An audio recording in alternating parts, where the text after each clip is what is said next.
Bakıda qar nadir hallarda yağan, amma hər dəfə geniş müzakirə doğuran hadisədir.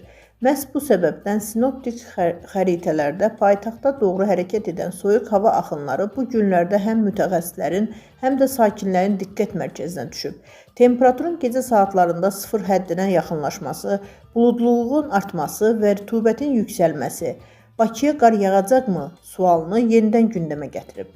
Hava və iqlim məsələləri üzrə ekspert Cavid Hüseynov konkret açıqlamasında bildirib ki, mövcud meteoroloji proqnozlara əsasən həftənin ilk günlərində paytaxtda yağıntıların sulu qar və qar şəklində düşmə ehtimalı var. Belə ki, bazar ertəsi və çərşənbə axşamı gün ərzində havanın maksimum temperaturu 3 dərəcə, minimum temperaturu isə 0 dərəcəyə qədər düşəcək. Axşam və gecə saatlarında yağış, sulu qar və qar yağacağı ehtimal olunur. Ekspert qeyd edib ki, çərşənbə hava nisbətən açılacaq, lakin gecə saatlarında şaxtalı hava şəraiti müşahidə ediləcək.